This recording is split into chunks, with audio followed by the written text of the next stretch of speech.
It was a rainy Friday evening and I was driving home from a work trip. The windshield wipers swished back and forth and the road was mostly empty, with just a few streetlights glowing in the dark. As I approached a quiet part of the highway, I saw someone standing in the rain holding out their thumb. Usually I wouldn't pick up hitchhikers, but this person seemed harmless. He looked like he was in his 40s and he wore an old jacket and carried a bag over his shoulder. His smile was friendly as he jogged towards my car. "Thanks for stopping," he said cheerfully as he sat in the passenger seat. "No problem," I replied, giving a polite smile. "Where are you headed?" "Just a few towns north," he answered calmly, his voice relaxed despite the storm outside. We chatted a bit as we drove. His name was Mike. He said he was visiting family, and he seemed genuinely interested in my job and hobbies.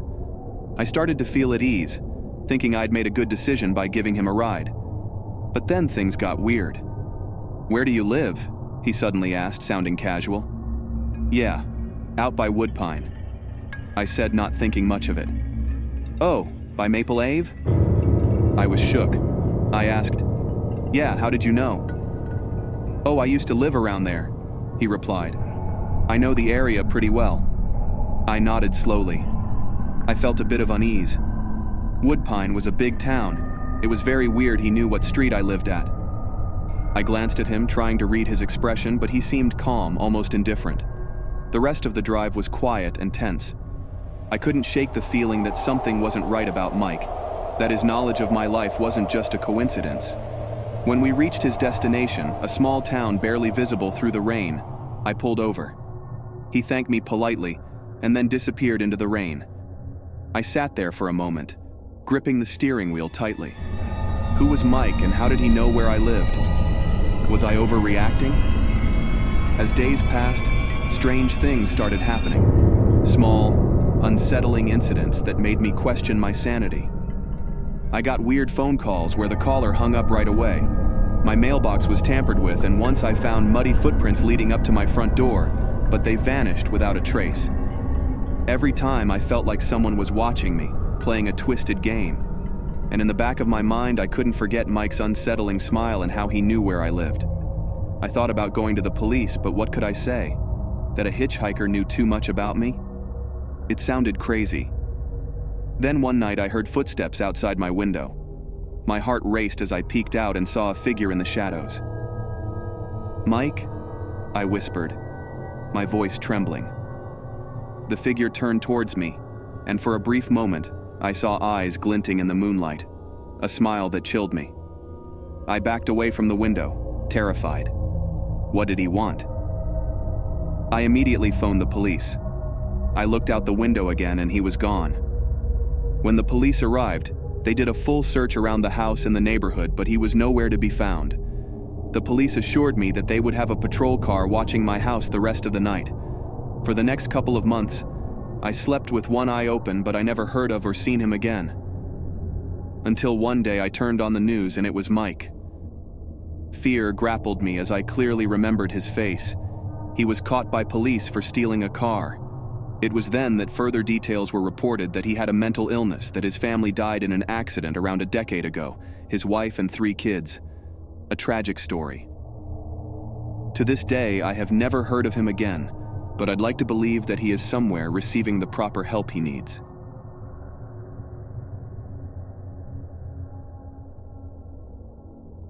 It was a humid summer evening, and I found myself stranded on a deserted stretch of highway. My phone battery had died hours ago, and with no sign of civilization in sight, I resorted to sticking out my thumb, hoping for a miracle. Just as dusk began to settle in, headlights approached in the distance. Relief flooded through me as a car slowed down and pulled over. The driver, a middle-aged man with a friendly demeanor, rolled down the window and called out, "Need a lift?" Grateful, I hurried over and climbed into the passenger seat. The interior of the car was clean and smelled faintly of air freshener. "Thank you so much," I said, exhaling deeply as I settled in. "No problem at all," he replied with a smile that didn't quite reach his eyes. His gaze lingered on me for a moment longer than was comfortable, before he turned his attention back to the road and accelerated. "Where are you headed?" he asked, breaking the silence. Just a few towns over, I replied, trying to keep my tone casual despite the unease creeping up my spine. As we drove, the man engaged me in conversation, asking about where I was from, what I did for a living, and other personal details. Each question seemed innocent enough, but his probing gaze made me increasingly uncomfortable. Then, he asked something that made my blood run cold. "Do you live alone?" I hesitated, unsure of how to respond. Yeah, I finally managed to say, hoping my unease didn't show. His lips curled into a smile that sent a chill down my spine. That's good to know. I shifted uncomfortably in my seat, suddenly regretting accepting the ride.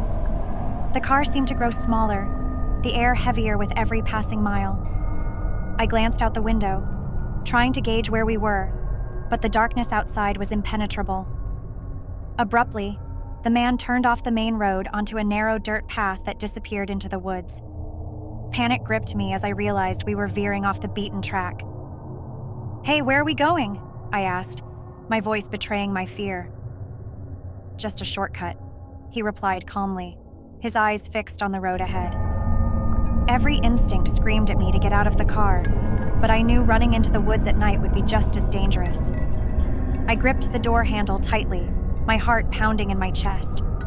Suddenly, the car came to a stop in a secluded clearing, surrounded by towering trees. My mind raced with terrifying possibilities. "Please, just let me out here," I pleaded, my voice trembling. The man turned to me slowly, his smile now a sinister grin. "Not yet," he said softly, his tone sending a wave of dread through me. Before I could react, he reached into his jacket and pulled out a knife, a long, gleaming blade that caught the moonlight. I flung open the door and scrambled out of the car. "Come back," he commanded, his voice cold and commanding. My feet pounded against the soft earth as I sprinted into the darkness, the sound of his laughter echoing behind me. I ran for what felt like hours, my heart racing with fear and adrenaline. Finally, exhausted and disoriented, I collapsed by the side of the road. Tears streamed down my face as I fumbled for my phone, praying for even a flicker of battery life to call for help. By God's grace, I was able to dial the police and tell them roughly where I was.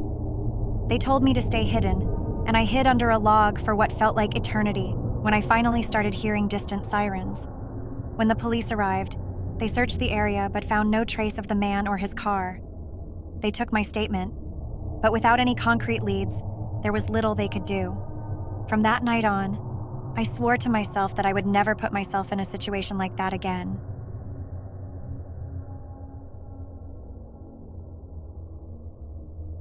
Once, my neighbor Sam told me a story he heard from his Aunt Martha, who lived in a small town in the late 1970s. Martha was known for her kindness, always ready to lend a hand to anyone in need. She had a heart of gold, Sam would say, and this story was a testament to that. One autumn afternoon, Martha was driving home from visiting her sister in the neighboring town. It was a scenic drive, with colorful leaves falling gently around her. As she rounded a bend, she noticed a young man walking along the side of the road. He had his thumb out in the classic hitchhiker's pose. Martha, being the kind soul she was, pulled over and rolled down her window. "Need a ride, young man?" she asked with a warm smile. The young man looked relieved and nodded eagerly. "Thank you, ma'am, I'm heading into town."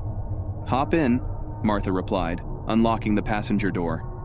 The young man tossed his backpack in the back seat and climbed in, buckling up without hesitation. They chatted amicably during the drive. Martha learned that his name was David, and he was new in town, looking for work. They talked about the weather, the local news, and Martha even shared stories about her grandchildren. Halfway into the journey, Martha suggested they stop for a quick bite to eat at a cozy diner along the way. David seemed hesitant at first, mumbling something about not wanting to impose, but Martha insisted.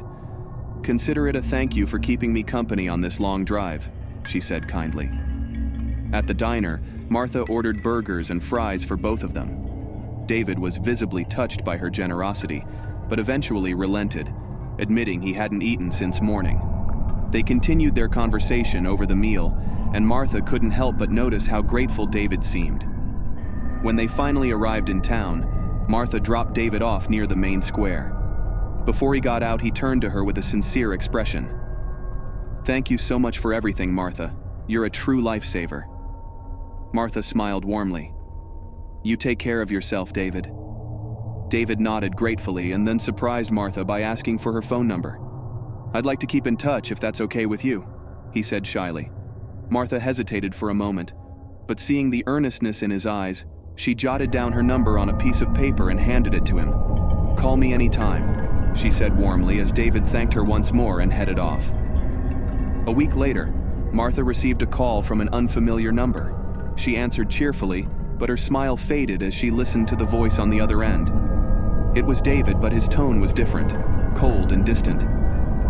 "You should thank God you're so kind-hearted, Martha," David said abruptly.